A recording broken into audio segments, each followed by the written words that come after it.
परमहंस सद्गुरू स्वामी मकरंदनाथ महाराज यांचं प्रवचन 29 नोव्हेंबर. परमात्म भेटी. भगवंताची अद्भुत सृष्टी रचना पहा. त्याने सूर्यचंद्र पृथ्वीसह ग्रहगोल निर्माण केले. नानाविध नक्षत्रांनी व ताऱ्यांनी अंतरिक्ष भरलेले आहे. मी मध्यंतरी वाचले की प्रसिद्ध खगोलशास्त्रज्ञ डॉक्टर जयंत नारळीकर यांनी एका व्याख्यानात म्हटले होते, आपला सूर्य ज्या आकाशगंगेचा घटक आहे त्या आकाशगंगेमध्ये 100,000 crores एवढ्या सूर्यमाला आहेत आणि अशा आकाशगंगा अगणित आहेत. त्यामुळे हे अफाट विश्व निर्माण करणाऱ्या परमात्म्याला अनंतकोटी ब्रह्मांड नायक म्हणतात ते उगीच नाही. या ब्रह्मांडामध्येच ही सुंदर पृथ्वी आणि आपल्या भोवतीचे सारे विश्व समाविष्ट आहे.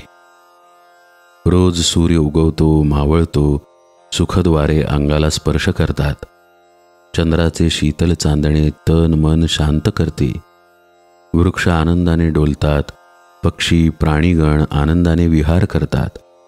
पर्जन्य बरसतो, नद्या वाहतात, शेते पिकतात.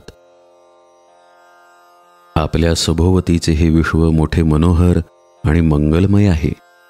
आणि विशेष म्हणजे या विश्वाचे दर्शन घेण्यासाठी भगवंतांनी आपल्याला दृष्टी दिलेली आहे.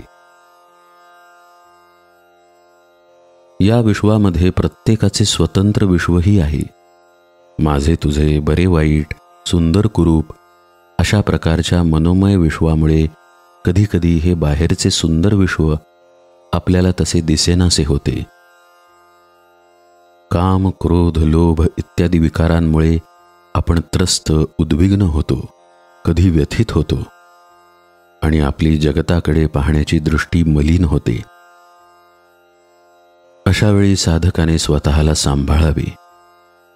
सद्गुरूंना मनोभावे शरण जाऊन त्यांची प्रार्थना करावी. सद्गुरूच आपली ही दोषदृष्टी पालटू शकतात.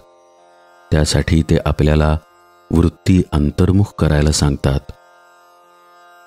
डोळे मिटून आपल्या अंतर्विश्वाकडे पाहता येते. या अंतर्विश्वाच्या आत परमात्मा राहतो. डोळे मिटून शांतपणे ध्यानाला बसून त्याला आत कसे पाहायचे ते सद्गुरूच आपल्याला शिकवतात. आनंदरूप परमात्मा सर्वत्र नटून राहिलेला असला तरी त्याची भेट, त्याचा बोध प्रथम आपल्या अंतर्यामीच होतो. त्यासाठी सद्गुरू ध्यान साधनेचे महत्त्व सांगून आपल्याकडून ध्यान करवून देखील घेतात. साधक नियमित ध्यान साधना करू लागतो. मात्र ध्यानासाठी डोळे मिटले आणि परमात्मा लगेच सापडला असता तर परमार्थ अवघड नव्हता. पण डोळे मिटले रे मिटले की आपल्या संस्कारांनुसार विचारांच्या, वृत्तींच्या अंगाने जगतच समोर येते.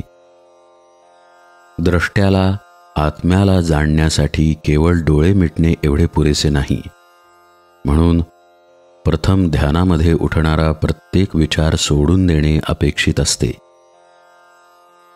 विचारांचा आणि माझा काहीही संबंध नाही अशा निर्धाराने, साक्षीत्वाने, द्रष्टत्वाने जर आपण पाहायला लागलो तर मन हळूहळू शांत होत जाते.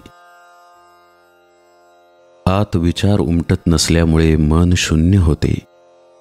मनाचे अमन होते आणि मग द्रष्ट्याला स्वरूपबोध प्राप्त होतो. पतंजली महामुनी या स्थितीचे वर्णन तदा द्रष्टु स्वरूपे अवस्थानम असे करतात. त्या ठिकाणी ध्यानाला बसलेला साधक स्वतःकडे द्रष्टृत्व घेऊन स्वतः द्रष्टा होतो.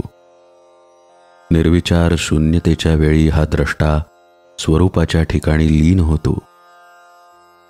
केवळ शुद्ध अस्तित्व, शुद्ध जाणीव शिल्लक राहते. साधकाला असीम शांतीचा प्रत्यय येतो. त्याला आत्मबोध प्राप्त होतो. आत्मबोधाचे बीज एकदा अंतर्यामी रुजले की साधकाची दृष्टी स्वच्छ निर्मळ होऊ लागते. सद्गुरूंनी उपदेशिलेली साधना करता करता हळूहळू सारे विश्वच त्याला मंगलमय सुंदरतेने भरलेले असे प्रत्ययाला येऊ लागते. गुरुकृपेने त्याच्या जीवनाला परम अर्थ प्राप्त होऊन त्याच्या आत आणि बाहेर परमात्माच व्यापून राहतो.